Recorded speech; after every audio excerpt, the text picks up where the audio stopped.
Yan guys, patunay talaga na may pag-asa na itong si Philip Salvador.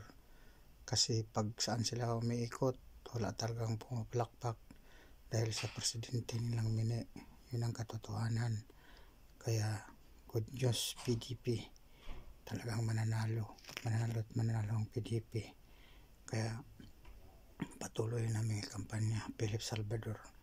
Diba sinasabi nila na hindi dito manalo, pero sure ball mananalo to sa Philip Salvador. Mananalo to. Manok ko to. Boto nyo to. Guwapo, may panindigan. Oo. At hindi naman lahat ng artista ay gaya ng artista nila. Ito si Philip Salvador. Hindi pinabayaan si Tatay Digong. At recommended din siya ni Robin Padilla. May mabuting ugali, maasahan, para hindi talaga ma-impeach si Inday Sara. Yun ang ating gagawin. PDP straight. Oo. Itong taon na ito, sure ball na kasama na ito, mananalo. Boto natin. Vote straight tayo. Kasama natin si Philip Salvador. Iglesia ni Cristo, INC. At sa lahat ng mga QGC. Vote straight tayo. Para walang lulusot sa kabila.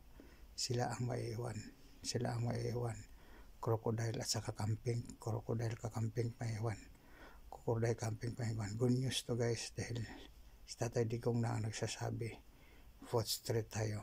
Vote straight tayo. Vote straight tayo.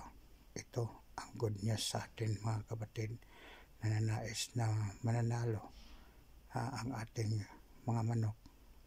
Iboto natin vote straight ang PDP laban, sapagkat hindi po nila kayang ma-impeach si Inday Sara pag i-continuous tayo na mga kampanya, mga vloggers.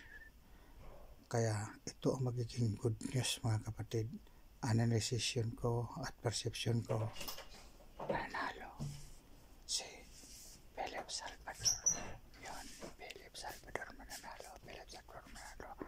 Thank you Lord, thank you Lord, thank you Lord, thank you Lord, thank you Lord, thank you Lord, thank you Lord, thank you Lord, thank you Lord, thank you Lord, thank you Lord, thank you Lord, thank you Lord, thank you Lord, thank you Lord, thank you Lord. Protect Bibi Sara, protect Bibi Sara, protect Bibi Sara, protect Bibi Sara, protect Bibi Sara, protect Bibi Sara, protect Bibi Sara, protect Bibi Sara, protect Bibi Sara, protect Bibi Sara, protect Bibi Sara, protect Bibi Sara, protect Bibi Sara.